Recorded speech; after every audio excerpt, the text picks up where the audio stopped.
Bonjour à tous, Franck Muller, ici Lyon, je suis ravi de vous retrouver, nous sommes vendredi 15 janvier. Bien, merci pour tous les partages, tous les messages. Ça marche très très fort, je me répète, mais ça marche très très fort sur BK aussi. J'ai beaucoup de messages, d'appels, de demandes d'amis, etc. Donc par ce biais, étant donné que ces vidéos sont postées sur BK, donc je remercie les abonnés BK de me montrer de l'intérêt. Voilà. Et puis, de toute façon, nos rangs vont se renforcer compte tenu de la politique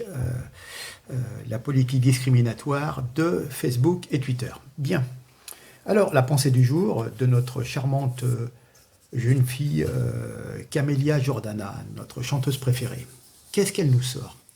Les hommes blancs sont dans l'inconscient collectif responsable de tous les maux de la terre. Voilà. Et puis à un moment dans son interview, elle dit si j'étais un homme, je demanderais pardon. Voilà. Ça brasse quand même pas mal. Voilà. Hein. Donc, eh ben oui, tous les hommes blancs sont responsables. Ouais, ouais, ils sont responsables d'avoir versé des allocations quand tes parents sont venus en France. Hein. Ils ont peut-être bien été contents de la trouver, la France, à un moment ou à un autre, je ne sais pas. Enfin, bien que tu avais de la famille qui était dans le FLN, je ne vois pas pourquoi ils sont venus s'installer en France. Mais bon, voilà. Hein. Donc c'est bien tous ces gens qui viennent en France, et puis en fin de compte, il y a des choses qui ne leur plaisent pas, ils crachent dans la soupe. Voilà. Hein. Donc ça, c'est une chose que je déteste. Si on est mieux dans son pays, on reste dans son pays. Voilà. Moi, je comprends très bien que quand on a des racines religieuses, historiques, culturelles, on est toujours mieux, souvent, dans le pays de ses parents. C'est normal. Mais à ce compte-là, si on a la chance d'aller ailleurs et si ça ne convient pas, eh ben on ne vient pas cracher dans la soupe. C'est tout. C'est tout. Hein, c'est sûr que si je vais m'installer aux États-Unis, ben, c'est sûr, je dirais ah, j'ai pas mon verre de Bordeaux ou de Beaujolais et j'ai pas mon foie gras et oui, c'est pas tout à fait pareil. Eh ben oui, mais à un moment, il faut savoir ce qu'on veut. Bon, bref. Laissons les pleureuses sur le bas-côté de la route, d'ailleurs d'où elles n'auraient jamais dû émerger. Hein. On en a fait une petite starlette, une petite vedette, on lui a donné de l'attention, on l'a écouté, on n'a pas du tout été raciste, hein, on a apprécié son timbre de voix, certaines de ses chansons. Voilà le remerciement. Voilà, hein. Bien. Alors bon, Castex, confinement, bien sûr, 18h, enfin couvre-feu, pardon. Bref. Nous avons appris que donc, les enfants ne pourront plus faire de sport dans le gymnase. Hein. Ils devront être dehors par -5, peut-être -10 degrés. Voilà. Hein. Donc, en fin de compte, ils ne seront pas malades du Covid, hein, nos enfants. Bien que généralement, on dit que les enfants ne peuvent pas attraper le Covid, hein, à première vue, hein, jusqu'à 16-18 ans. Mais bon, on préfère les mettre dehors, comme ça ils vont choper une bonne pneumonie, et l'affaire sera réglée. Voilà. Vraiment, ce gouvernement me surprend encore.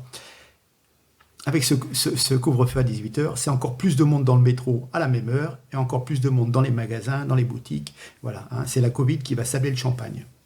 Voilà. Et puis après, c'est vrai aussi, on va tester les enfants, c'est-à-dire qu'on va toucher vos enfants. Hein.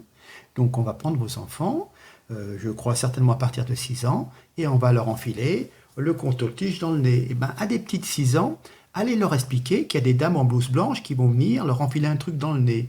À mon avis, ça va être quand même un petit peu traumatisant. Hein. Moi, je dis ça, voilà, hein, mais il y a des choses qui ne sont pas très, très bien réfléchies. Et enfin, on va demander un test à toutes les personnes qui arrivent de l'étranger par avion aux frontières, mais tous les gens qui viennent de la communauté européenne, de l'espace Schengen, eux, on ne leur demande rien. Donc, oui, c'est le problème, c'est-à-dire que quelqu'un qui va venir de Roumanie, de Hongrie, de Pologne, d'Allemagne, etc. Cette personne, elle est peut-être contaminée, mais on ne le saura pas parce qu'on ne va pas lui demander un test. Et encore, quand on sait que la fiabilité des tests, mais enfin, on fait avec ce qu'on a. Hein. De toute façon, on a une équipe de bras cassés, je vous l'ai déjà dit, c'est la 7e compagnie. Voilà. Donc, de toute façon, s'il y a toujours ce couvre-feu qui est maintenu, c'est peut-être bien la preuve par A plus B que laisser les restaurants et les bars fermés, ça n'aura servi à rien. Et j'ai vu un titre, il me semble que les restaurants ne vont pas ouvrir avant le mois d'avril. Je ne sais pas si vous vous rendez compte. Et enfin, Et on ne peut pas dire que cette petite épidémie, si on peut dire, diminue. Je ne sais pas. Mais en tous les cas, les restrictions n'auront servi à rien. Voilà. Et il y a des régions où il y a 5 fois moins de contamination que d'autres. Donc pourquoi expliquer que tout le monde doit être à 18 heures? Et puis il y a des petits bleds à la campagne où il y a 150 ou 200 habitants. Et vous leur dites, vous sortez pas après 18 heures. Ouais, c'est ça. Ouais, bah, tu verras quand il faudra aller trier les vaches ou rentrer le bétail à l'étable et tout, si tu ne sors pas après 18 heures. Enfin bon, bah tiens, je vais prendre les mots de notre cher président, des connards. Ok? Des connards. Vous avez compris? Voilà. Hein. Qu'est-ce qu'il nous dit? Eh bien, tiens, bon, on les aura, ces connards. Voilà comment s'exprime le président de la République face aux critiques justifiées à l'égard de son gouvernement. Eh oui, assez de ces insultes, c'est la vie des Français qui est en jeu, tant de mépris pour si peu de compétences. Qui sont les connards, franchement, hein? Et alors, quand on voit que... Alors, j'ai vu passer quelque chose, là, il a la folie des grandeurs, notre ami Macron, là, c'est le roi de France, hein, bien sûr.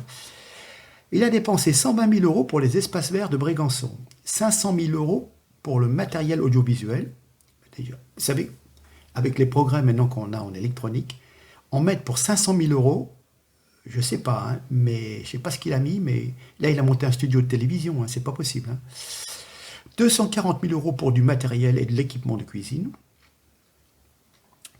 Et donc 930 000 euros pour la rénovation du Salon Doré avec la pose de 15 000 feuilles d'or. Donc je pense que ça doit être à l'Élysée, hein, bien entendu. Hein. Est-ce vraiment le moment, quand les restaurants sont en train de mourir et qu'il y a beaucoup d'entreprises qui meurent, que des centaines et des centaines de milliers de Français se retrouvent au chômage, et bien ce président complètement hors sol dépense l'argent des Français sans vergogne pour son petit plaisir. Aller faire dorer avec 15 000 feuilles d'or. Non mais je rêve. Hein. Alors aussi, pire, une atteinte à notre liberté. Hein. Lors d'un échange privé très tendu, Emmanuel Macron a ouvertement demandé à faire sauter le principe de consentement pourtant obligatoire avant de vacciner une personne. Voilà. Hein. Face à la lenteur de la vaccination, Emmanuel Macron est à bout de nerfs et il a sévèrement taclé son équipe gouvernementale. Il veut voir une grande partie de la population française immunisée. Enfin, c'est faux. Hein. La population sera vaccinée, mais pas immunisée. Hein. On ne sait même pas quelle est la durée du vaccin, si on est à peu près tranquille de 3 mois. Enfin bon, c'est n'importe quoi. Je vous ai déjà dit, ce vaccin n'est pas stérilisant, donc vous êtes toujours contaminant par rapport aux autres personnes. Donc ça sert pas à grand-chose, hein, sinon à vous rendre malade. Donc il va s'attaquer au consentement, principe fondamental précédant toute vaccination, je vous l'ai dit. Hein, voilà. D'après plusieurs sources, Le Point... le président français veut faire sauter ce principe. Je veux qu'on accélère vraiment sur les vaccins. Je ne comprends pas pourquoi on impose une consultation médicale avant. Faites-moi sauter ça, a-t-il lâché lors d'une réunion à l'Élysée. Ils mettent une mise sous tension extrême. Voilà. Un ordre qui fait peur, d'autant plus que le consentement des personnes vaccinées est une recommandation de la Haute Autorité de Santé. Immédiatement après son coup de gueule, un responsable de la Haute Autorité de Santé répond au président « Il faut que je consulte mon conseil pour ça ». À cette phrase, Macron enchaîne d'un ton autoritaire. Très bien, si ce n'est pas possible de le supprimer, les Français sauront que c'est à cause de la Haute Autorité de Santé qu'ils ne sont pas vaccinés. Voilà. Hein. Donc, il y avait déjà des bruits qui couraient sur la disparition du consentement. Voilà. Hein. D'ailleurs, le professeur... d'éthique médicale à l'université Paris-Saclay, Emmanuel Hirsch, lors d'une interview accordée à Europe 1, disait « Je suis pour les règles de l'éthique, mais il ne faut pas sacraliser des principes au point d'aller à l'encontre même de l'intérêt général de la personne et de la société. » Leur intérêt, l'intérêt général, je me pose la question de l'intérêt général, mais enfin c'est de vacciner un maximum de personnes. Un point, c'est tout. Hein. Parce que si vous voulez, les ONRS tournent sur leur compte en banque en fonction du nombre de vaccins qui est écoulé. Enfin, à mon avis, c'est ça. Hein. Je suis mauvaise langue, hein, oui, je sais. Voilà, hein. L'idée commence à émerger dans la classe politique qu'il faut alléger le protocole de vaccination et simplifier le principe du consentement en allant davantage sur un consentement oral. Voilà. Hein. Et oui, c'est vrai qu'à la date du 11 janvier, date de l'article, il n'y avait que 138 000 personnes qui étaient vaccinées, loin derrière ses voisins européens. Et oui, c'est ainsi. Mais bon, moi je vous dis, mais vous savez très bien quelle est ma position sur ce type de vaccin. Enfin, ce ne sont pas des vaccins, ce sont des traitements, voilà, hein, des traitements génétiques, etc., etc. Alors, on se plaint des aliments génétiquement modifiés, on ne veut pas d'OGM dans notre alimentation, dans tout ce qui nous entoure, mais on se fait des picousses d'OGM. Mais bon, je dis rien. Alors, à peine j'avais enregistré ma dernière vidéo il y a 2 jours, je tombe sur un truc. L'homme ayant fouillé l'ordinateur de Nancy Pelosi au Capitole a été retrouvé mort par balle. Voilà, hein. Donc Christopher Stanton Georgia, sympathisant de Donald Trump, qui a pris une photo du bureau de la présidente et a fouillé son ordinateur portable pendant les événements, a été retrouvé mort dans le sous-sol de sa maison. Voilà, hein. Donc il avait pénétré dans le bureau, avait publié une photo et fouillé. Son corps a été retrouvé samedi matin par sa femme dans le sous-sol de leur maison d'Alpharetta en Géorgie. Hein. Bon, il s'appelle Stanton Georgia et il habite en Géorgie. Hein. Elle a appelé le 911 pour informer que son mari est mort et qu'il y avait du sang partout. Voilà. Donc on a déclaré à la télévision NBC que l'homme était décédé des suites d'une blessure par balle. Voilà. Hein. 2 fusils semi-automatiques ont été découverts dans la maison. La cause de la mort n'a pas encore été confirmée. Voilà. Hein. Bon, il avait été inculpé. Hein. Il avait inculpé pour avoir pénétré illégalement dans le territoire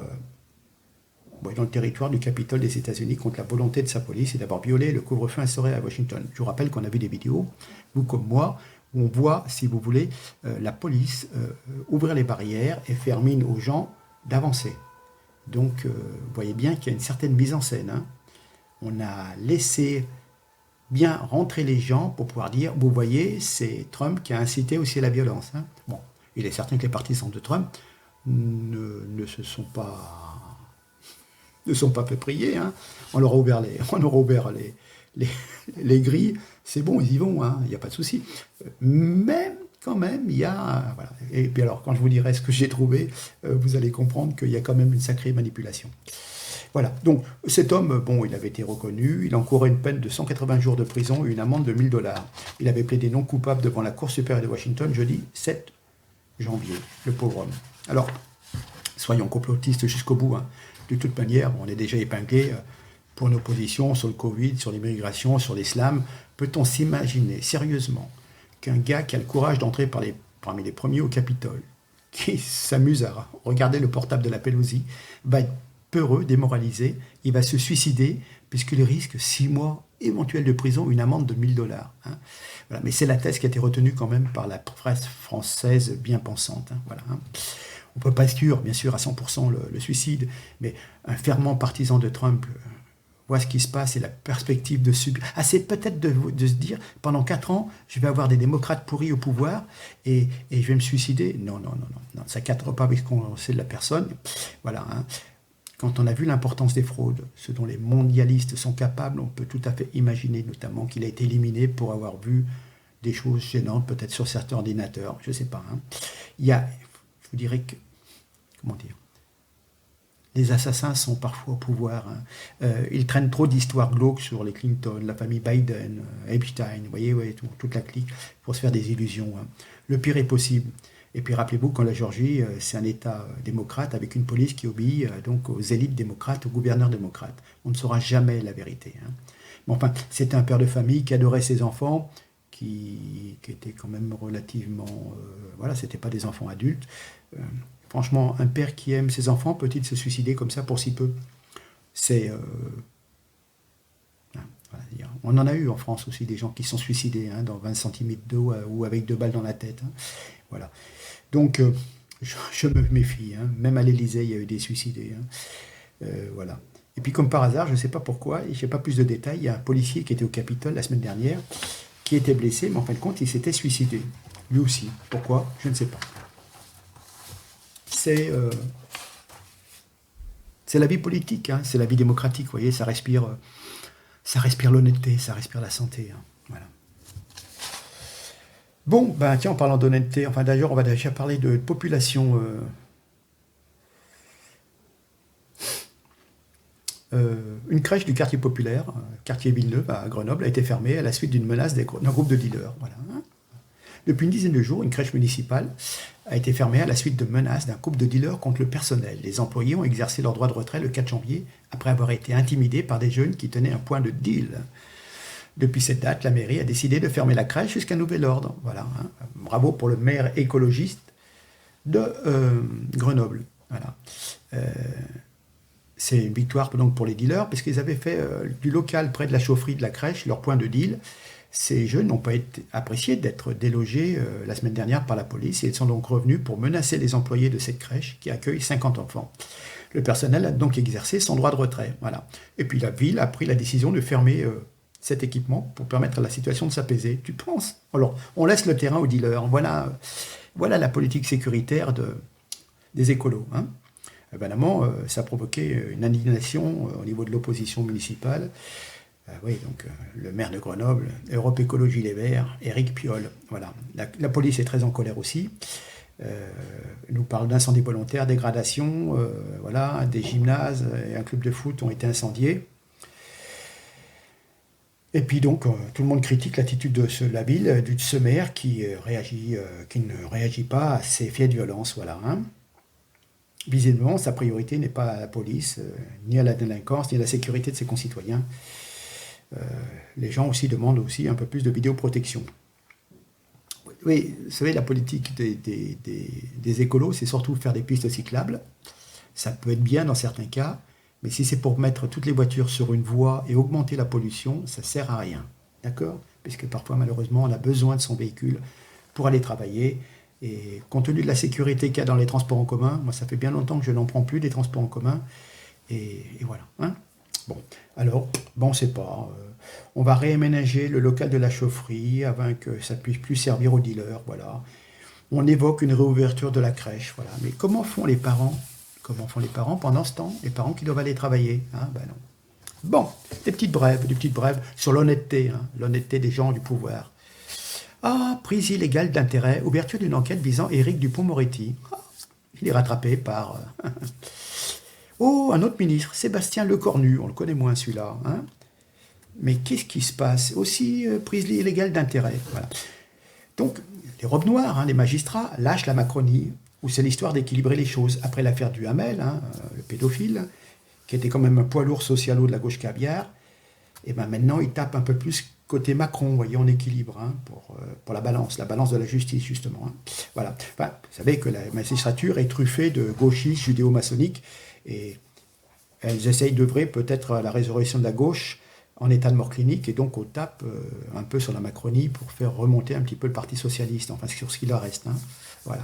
Rappelez-vous que cette magistrature avait consciencieusement flingué Fillon sans état d'âme pour dérouler le tapis rouge à Macron, et maintenant, eh ben, il commence à taper sur l'équipe à Macron. Bon, il y a peut-être des instructions qui viennent d'au-delà, ou tout en haut de la pyramide, je ne sais pas. Hein. Voilà. Autant vous dire que la séparation des pouvoirs est un conte de fées qui n'a jamais existé, et que les différents courants politiques se battent comme des hyènes pour s'assurer la bienveillance de la justice. Chacun a ses juges, ou chacun a ses juges à sa botte. Hein. Voilà. Alors, on va parler de la Belgique. Je salue mon ami André, qui parfois me fournit des éléments sur la Belgique. Il y a eu un rassemblement pour réclamer justice pour Ibrahima. Selon le journal Le Soir, 500 manifestants survoltés et violents se sont rassemblés mercredi 13 janvier auprès du commissariat de police vers la gare de Bruxelles-Nord en réaction du décès du jeune Ibrahim survenu le week-end dernier après son interpellation. Voilà. Hein. Alors, j'ouvre une parenthèse, il faut quand même savoir qu'en Belgique, il y a un tiers de la population du pays est d'origine étrangère, et à Bruxelles, les Belges sont déjà minoritaires. Hein, d'accord? Voilà. C'est ce qu'on appelle la diversité. Hein. En étant moins correct, c'est plus de la diversité, c'est de la colonisation. Hein. À Bruxelles-Ville, près de 80% de la population a une origine étrangère. Voilà. Hein. Là, carrément dans le centre Bruxelles. Hein. Et donc, eh ben oui, ces émeutes se passent donc au cœur de l'Union européenne, à Bruxelles, la capitale de la Belgique. Les émeutiers ont fait des ravages dans les rues, attaquant les magasins, les voitures, les passants. De commissariats incendiés, de policiers pris au piège, 6 véhicules de police vandalisés. Hein, voilà. Trams, abribus, pharmacies, commerces, véhicules stationnés dans les rues, voilà. Conteneurs poubelles, même ils ont cassé sur une école maternelle, vous voyez. Bon. Pourquoi? Eh ben, c'est la mort d'Ibrahima, 23 ans, décédé après son arrestation. Le trafiquant a été arrêté par la police après avoir tenté d'échapper à un contrôle pour violation des règles du coronavirus. Oui, oui. Il aurait perdu connaissance au poste de police et serait mort à l'hôpital. Le brave garçon s'est senti mal dans la salle de fouille, s'est assis et s'est évanoui. On suppose qu'il a ingéré de la drogue avant que la police ne l'arrête et il en est mort. Ah oui, mais c'est des choses qui arrivent. Donc il n'a pas voulu se faire choper, il a... Mais bon, le défibrillateur externe automatisé que les policiers ont tenté d'utiliser pour le réanimer n'a pas fonctionné. Eh ben oui, mais bon, s'il y avait des mecs qui cassaient pas tout, hein, les défibrillateurs, si on s'attaque à un bien public et qu'on trépatouille, eh ben il ne marchait pas. Et ça n'a pas fonctionné. L'autopsie a révélé une anomalie cardiaque. Et oui. Donc la famille, les avocats nous ressortent le scénario victimaire à la George Floyd. Et voilà. Et allez donc. Hein. Donc les parents, de leur côté, accusent donc les policiers de l'avoir laissé au sol de 5 à 7 minutes, ce qui aurait finalement causé sa mort. Non, attends, ils n'ont pas regardé exprès à le laisser mourir. Mais bon, si vous allez chercher l'appareil pour les défibrillateurs et puis que celui-ci ne marche pas, ben, le temps d'appeler le secours, vous n'allez pas le mettre debout, le garçon. Hein. Bon. Voilà, évidemment, dès qu'on a appris ça, des manifestations éclatées dans les quartiers immigrés de la ville. Hein, voilà. Enfin bon. Et puis après, c'est bien le roi Philippe qui s'est retrouvé quelques instants aux abords de la manifestation, alors qu'il avait quitté le palais royal et rentré vers le château de Laeken. Sa voiture a été coincée derrière le cordon de la police dans la trajectoire des projectiles lancés par les protestataires vers les forces de l'ordre. Donc sa voiture a subi quelques dommages. Voilà. Alors, je veux évoquer quelque chose de très... qui se passe à l'autre bout du monde, mais qui est très très douloureux. Mais c'est simplement possible pour faire prendre conscience de ce qui se passe, parce qu'on se focalise parfois sur des soucis de vivre ensemble avec des populations immigrées qui ont tendance souvent à se plaindre. Et moi, je vais vous lire 2 choses. Et vous allez comprendre que on peut pleurer. On peut pleurer devant la lâcheté de l'Occident et des chrétiens, de notre Occident. Voilà, pendant que l'on pleure sur le sort de ces pauvres musulmans sans cesse discriminés dans le pays de Koufar qu'est la France, le sort de communautés autres que musulmanes, dans les 57 pays qui forment la communauté musulmane, ce qu'on appelle l'OCI, pas à la moindre émotion chez les bien-pensants, surtout les gens de gauche, vous savez, qui vous donnent des leçons. Et le Pakistan se fait souvent remarquer à ce sujet. Voilà un exemple. Une chrétienne pakistanaise, violée par des voleurs musulmans, sauve sa sœur cadette d'une agression. C'était le 12 janvier 2021. Une chrétienne pakistanaise de 16 ans a été violée par un gang de voleurs musulmans en raison de sa foi et a agi de manière désintéressée, s'est sacrifiée pour sauver sa sœur d'une agression sexuelle. « Ne faites rien, ma sœur, quoi que vous fassiez, faites-le moi, dit la sœur aînée aux hommes alors que les 2 filles étaient emmenées. L'enfant plus jeune, âgé de 14 ans, n'a pas été blessé physiquement, mais extrêmement en détresse psychologique. Sa sœur aînée, elle, évidemment, est choquée et traumatisée. L'agression a eu lieu après que les 3 voleurs aient braqué un pousse-pousse dans lequel les filles voyageaient avec leur père et 3 autres membres de la famille dans la nuit du 28 décembre dans le district de Shekhupura au Pendjab. La police a par la suite arrêté les hommes qui ont avoué avoir volé des gens sur cette même route durant 5 ans. Donc pour vous dire que la justice... c'est la même justice qu'en France, c'est-à-dire qu'il y a plein de gens qui volent, qui ne sont jamais arrêtés. Mais ils n'ont jamais rien fait. Voilà, ils ont volé des gens. Mais jamais d'agression sexuelle. Mais là, comme ils étaient chrétiens, on s'est dit, on va la violer. Voilà. Et donc, il y a un pasteur local qui a rendu visite et prié avec la famille plusieurs fois par jour, a dit, nous ne pouvons pas oublier ce qui s'est passé. Nous avons confiance dans le Seigneur pour guérir. La famille est chrétienne. Voilà.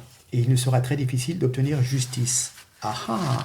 Et oui, les chrétiens, environ 3% de la population du Pakistan, sont méprisés et discriminés par la majorité musulmane. Les femmes et les filles chrétiennes sont particulièrement vulnérables aux abus. On estime que chaque année, 700 filles et femmes chrétiennes sont kidnappées, violées, converties de force et mariées à des musulmans. Mais les autorités interviennent rarement. Voilà. Donc par rapport à ce qu'on voit en France et en Europe, pas d'amalgame. Oui, mince. Vous voyez ce que je veux dire Parce que je ne pense pas qu'en France, on attaque des jeunes filles musulmanes, des Camilla Jordana, pour les violer, les agresser, les faire changer de religion. Voilà, hein. Alors, je continue malheureusement, et là c'est encore plus grave. Lahore, à Lahore, toujours au Pakistan, meurtre perpétré sans pitié d'Abida et de Saïdjia constitue une tragédie qui montre combien la vie des minorités religieuses au Pakistan tient un fil, voire même elle est privée de toute valeur. Viol, enlèvement, conversion forcée et même meurtre de jeunes chrétiennes sont des phénomènes préoccupants. Le gouvernement ne doit pas le nier et a le devoir de mettre un terme à la violence à l'encontre des chrétiens. Deux jeunes sœurs chrétiennes, Abida, 26 ans, Saïdja, 28 ans, résidant dans le quartier chrétien de Makhan dans les environs de Lahore, ont été assassinées en décembre dernier après avoir refusé tenacement de se convertir à l'islam. Religion de paix et d'amour. Hein. La police a procédé à l'arrestation de deux musulmans, Mumtaz Khan et Muhammad Naem, soupçonnés d'avoir tué les deux jeunes femmes. Ainsi qu'on l'a appris, les deux sœurs, on l'a appris par le mari d'une des femmes, les deux sœurs travaillaient dans une usine de fabrication de médicaments et elles avaient disparu le 26 novembre 2020. La police a déposé plainte suite à cette disparition, faisant mention à la police de ses craintes d'enlèvement dans la mesure où les deux sœurs avaient indiqué avoir été souvent harcelées sexuellement et d'avoir reçu des demandes pour se convertir à l'islam de la part de leurs deux collègues de travail, Mohamed et Mumtaz. Donc la nouvelle du double meurtre a été confirmée par la police ces jours derniers. Ils ont trouvé les corps. Les deux jeunes sœurs auraient été tuées de la même manière, à savoir étranglées après avoir été menottées. Les enquêteurs soupçonnent les deux hommes arrêtés, enlever et tuer les deux sœurs. Voilà. Hein. Mais le problème, c'est qu'il n'existe pas de grande chance pour que la famille puisse obtenir justice dans la mesure où cela est très coûteux au Pakistan. Les procès sont très longs, les familles pauvres n'étaient pas en mesure de faire face aux dépenses légales. Et quand l'auteur d'un crime est musulman et la victime chrétienne, persuader les juges est très difficile parce que la religion joue son rôle dans tous les strates sociales du Pakistan. Voilà. Hein. Et puis, il faut savoir que dans ce quartier, c'est le quartier des victimes, c'est une population composée de chrétiens pauvres, analphabètes, qui n'ont pas d'autre choix que de travailler comme ouvriers dans les usines des environs pour y produire des vêtements, des chaussures, des médicaments, des matériaux variés. Voilà. Et souvent, les travailleuses chrétiennes sont maltraitées, elles affrontent la haine et sont considérées comme inférieures aux musulmanes. Et donc, et les jeunes chrétiennes, souvent, si elles sont avenantes, sont harcelées sexuellement et font l'objet d'attention indue de la part des musulmans. Voilà. Le cas de Saïdja et d'Abida n'est pas isolé, mais bien en évidence une pratique très commune sur les lieux de travail. De tels cas arrivent quotidiennement dans différentes parties du pays. Mais souvent, elles ne sont pas signalées. Voilà. Elles sont mortes simplement parce qu'elles étaient chrétiennes et n'ont pas voulu abandonner leur foi dans le Christ, même au prix de leur vie. Voilà. En théorie, sur le papier, les minorités du Pakistan jouissent de l'égalité des droits reconnus par la Constitution. Mais regardez, rappelez-vous que nous assistons parfois à des cas de fausses accusations de blasphème, à des enlèvements, à des conversions forcées, à l'homicide de jeunes chrétiennes. Et voilà, l'affaire de Bibi accusé d'avoir, blasphémé sur le Coran. Franchement, quand vous êtes chrétien plus minoritaire, avec déjà tous les risques que vous avez dans des pays comme ça, très très extrémistes, est-ce que vous croyez sincèrement que vous allez vous amuser à blasphémer sur le Coran? Non, vous tenez tranquillement, vous essayez de ne pas avoir d'embrouille avec vos voisins, et voilà, c'est tout. Je veux dire, c'est pas... Enfin bon, comment on peut... Enfin bon. Dernière nouvelle, et puis je vais vous laisser là. Puy-de-Dôme, un lycée est fermé suite à des menaces. Voilà. Des professeurs, des élèves ont reçu des menaces de viol, de violence et de mort. La réaction est de fermer le lycée tout en affirmant qu'il n'y a pas de caractère terroriste dans l'affaire. Voilà. Donc toutes les petites racailles de France et de Navarre, qui n'ont pas envie d'aller en cours, vont prendre de la graine et copier leurs petits copains du Puy-de-Dôme. Voilà. On envoie des courriels, on menace de venir armé dans l'établissement, d'y commettre un carnage. Et voilà. Alors, ils auraient identifié un groupe de 6 élèves, dont 3 étaient mis en garde en vue, mais le lycée continue toujours de recevoir des menaces. Ils ont même envoyé la photo d'un djihadiste. Voilà. Mais tout va très bien, Madame la Marquise. Voilà. Et donc, on a fermé le lycée, quoi. Voilà. Sous le chantage de quelques petites crapules. Voilà. Donc, vous aurez comme moi remarqué que l'insécurité augmente, que le climat délétère s'intensifie, petite, grande délinquance se multiplie. Bientôt, il va falloir... et quand on parle de vous doubler, tripler, et plus si affinité le nombre de migrants accueillis dans les régions déficitaires, parce que tous ceux qui sont sur Paris, on vous les met en province, voilà. Hein. Oui, pas tous c'est des migrants, bien sûr, mais vraisemblablement des élèves du lycée qui ont proféré ces menaces, eh ben, ce sont des gens qui ont des origines différentes, parfois nés en France, mais une culture différente, et qui parlent de djihad et d'islam, et qui ne vivent que pour la violence. Voilà. Hein. C'était le lycée de Rion. Donc, ce lycée aussi, c'est un lycée professionnel. Nombre d'élèves sont des gosses qui ne sont pas intéressés par des études longues et même par des études tout court. Et dans certains quartiers très islamisés, on trouve plus de Mohamed que de François. Et voilà, c'est un fait. Ces gens n'ont pas envie de s'intégrer ou prennent toutes les excuses pour ne pas s'y intégrer. Hein. Il y a suffisamment de médecins, de professeurs maghrébins, issus de familles d'ouvriers, de familles nombreuses, de quartiers défavorisés, qui ont fait leurs preuves. Il n'y a pas de fatalité. Il n'y a pas de fatalité. Hein. Mais effectivement, si on reste axé sur la religion, l'islam n'aide pas. Hein, parce que, comment dire, l'islam ne va pas valoriser le travail avec des mécréants, la découverte, la lecture, l'apprentissage du français, la découverte de la culture française. On va rester dans son entre-soi avec sa religion, sa culture, et ne vivre que pour ça, et traiter tous les autres de koufars et de mécréants. Voilà. Hein. Mais enfin donc, le lycée est toujours fermé. Voilà. Hein. Et puis en fin de compte, à chaque menace, il prolonge à chaque fois la fermeture. Donc du coup, ça fait des affaires des jeunes qui prononcent ces menaces. Pendant ce temps, ils sont bien tranquillement au chaud, ou alors dans des allées en train de faire du deal. Et voilà. Oui, je sais, c'est compliqué. C'est compliqué. Hein. Mais il faut certainement être beaucoup plus sévère dans la façon d'aborder les choses. Voilà. Hein. Bon, écoutez, je vais vous laisser. Peut-être dimanche ou lundi, vous aurez une nouvelle vidéo. Et puis, prenez bien les devants, réfléchissez un petit peu sur une démarche. Ne soyez pas uniquement dépendant de Facebook ou de YouTube. Beaucoup de gens commencent maintenant à se diversifier, simplement. Hein. Pas tous ces œufs dans le même panier. Et puis, comme ça fera un petit peu moins de volume, ça fera un petit peu moins de recettes publicitaires pour Facebook et YouTube et les autres. Hein, parce que, en fin de compte, ces plateformes sont des plateformes d'échange. On peut échanger même en étant d'avis opposés. Voilà, chacun peut avancer des arguments, montrer des exemples. Je vous le montre, vous voyez. Bon, il y a des exemples de l'immigration en France qui se permet de critiquer. Mais quand on voit que les petits chrétiens qui sont au fond du Pakistan sont malheureusement très défavorisés, c'est le moins qu'on puisse dire, parce qu'on se fait tuer parce qu'on ne veut pas se convertir. Donc, voilà, il faut tout comprendre, savoir tout ce qui se passe partout ailleurs. Personne n'a 100% raison, mais en France, on fait comme en France. Pakistan, ils ont l'air de faire comme ils veulent.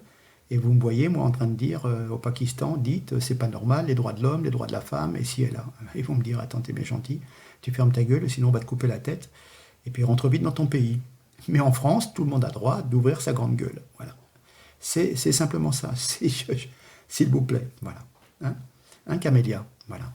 Et pourtant, certaines chansons, quand tu as commencé, ça ne me déplaisait pas. Je préférais ça plutôt que d'écouter du rap. Et c'était agréable. Mais bon, voilà, c'est quand la célébrité, c'est comme Omar Sy. Hein, voilà, la célébrité vous monte à la tête et vous croyez autorisé, avec votre petit cerveau, de critiquer 66-67 millions de citoyens français. Voilà, hein. Alors qu'il y a beaucoup de gens qui sont d'origine immigrée, hein, qui se font très bien en France, qui se plaisent, qui ne veulent surtout pas retourner dans leur pays d'origine, et qui veulent se faire à la vie française et qui s'acclimatent, même parfois en ayant une religion différente. Mais il y a des gens qui se sont consacrés, qui ont su saisir la chance de l'école gratuite et qui ont su faire des études et qui sont médecins, infirmiers. Tous les jours, je côtoie, moi, des infirmières issues de l'immigration du Maghreb et ça se passe très très bien et on discute. Elles savent très bien ce que je pense, hein. Elles le savent, mais je les respecte et elles me respectent et elles comprennent très bien qu'on est là pour bosser, pour se tenir à réglo. Et puis voilà, et pas pour foutre la merde en France. Il y a déjà suffisamment de problèmes économiques surtout, sanitaires, de santé et tout. Et vous voyez qu'on a le temps encore de s'amuser à compter le nombre de voitures brûlées et de courir après des malfrats. Il y a suffisamment de problèmes qui affectent tout le monde, hein, toutes les communautés. Donc voilà. Donc c'est insupportable ce comportement de petits égoïstes, hein, qui font leur malin. Et je ne le supporte plus. Et les Français ne le supportent plus. Et dans un an, on vote. J'espère. J'ai un doute, hein, quand même, j'ai un doute. D'ailleurs, quand vous prolonge l'état d'urgence et qu'on ne soit plus en mesure de faire la campagne pour les présidentielles. J'ai peur. Mais bon, on verra. Mais il faut absolument que les Français se ressaisissent. C'est maintenant ou jamais, hein. Voilà. Sur ce, je vous laisse. Et puis, demain, ça sera samedi. Donc, je vous souhaite un bon samedi. Et puis, à très très bientôt. Merci. En tous les cas, partagez, hein. Il y a encore, je crois, 11 jours de punition Facebook. S'il vous plaît. Je vous embrasse tous. Je suis très ravi des liens qu'on a pu établir, des petits messages que je reçois, etc. etc. Chaque semaine, il y a de nouvelles personnes, il y a un renouvellement qui se fait. Il y a des gens que je découvre qui me disent « Eh ben oui, moi aussi, je suis de Lyon, je suis de tel endroit, etc. etc. Je vous ai découvert, etc. » Et puis il y a des gens qui me disent « Ça fait 2 ans que je vous suis. » Ben, c'est sympa, c'est sympa. Bon. Ça veut dire que vous êtes relativement apprécié. Allez, merci en tous les cas. Mais j'ai pas... Oui. Attendez, est-ce que je rentre encore dans l'écran? Non, c'est bon, la tête rentre encore. J'ai pas trop la grosse tête. J'ai peut-être les chevilles qui enflent, mais bon. Non, mais il y a tellement de choses tristes que je ris de moi-même aussi, parce que c'est comme ça. Mais bon. Allez, en tous les cas, merci beaucoup. Merci.